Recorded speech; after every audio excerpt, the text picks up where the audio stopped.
This is Gary with Dolly, and I'm going to show you the basic operation of a motorized winch dolly. This winch has a clutch on the side. You turn it counterclockwise to release the clutch so you can pull the line out as much as you need. Before you operate the winch, you need to turn it back clockwise to lock the clutch in place. So our setup is simple. We need to anchor the dolly so it doesn't move. That's the anchoring hook. I've got it strapped to a stake back here. Your strap does not need to be this long. You can stake it about 3 to 4 feet away from the dolly and use any kind of ratchet strap or tow strap to hold it in place. This is the master on-off switch for the winching system. It is separate from the motorized portion of the dolly. Push to turn off, twist or pull to turn on, and you'll know it's on because this battery indicator should light up and show you the battery percentage. It's hard to see because we got sunlight here. Once it's on, you're ready to use it. These are the controls up here. There's also a wireless remote that you can control it with.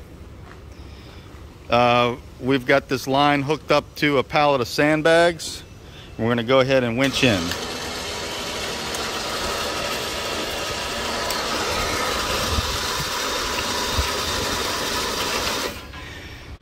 The winch controls are simple.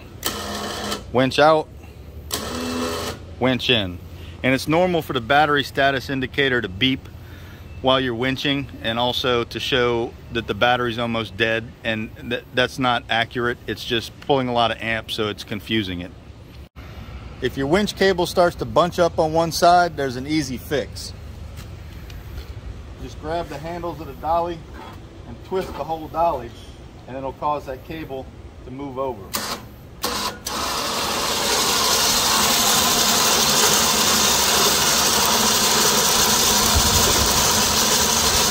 And that way you can actually steer the cable wherever you want it to go.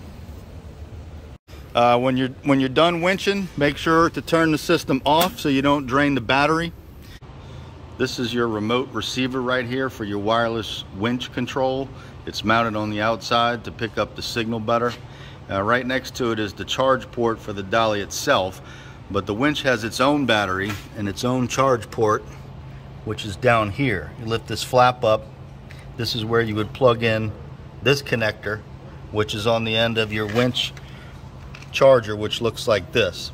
Once this is plugged up to AC, you should have the light all the way to the right on green, indicating that it's got AC power.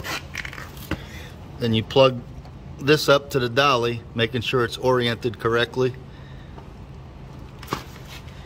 Then your middle light should come on, indicating that it's charging. Once it's complete, charge complete light will come on all the way to the left, and then you should be able to turn on your winch and check your battery indicator. It should indicate 100%. So there's another feature of the dolly. It's an upper pulley here, and you can use it to lift up inflatables. Here's the setup. You basically need to have a strap running from the hook at the top back to a stake to keep the dolly from leaning, and then you have your pulley here. You take these wing nuts off of the pulley to open it up.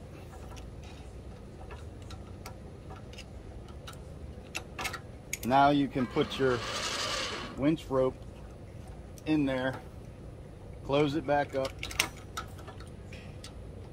put your wing nuts back on, and now you're ready to lift.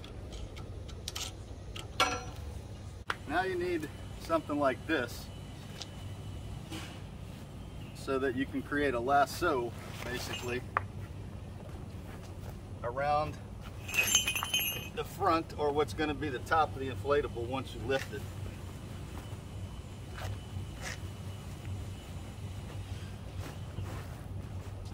Just like this. Now you have to tie a little slip knot like that so you have something to pull from. So you get your winch cable, Hook it up to your slip knot, lock the clutch, and winch in.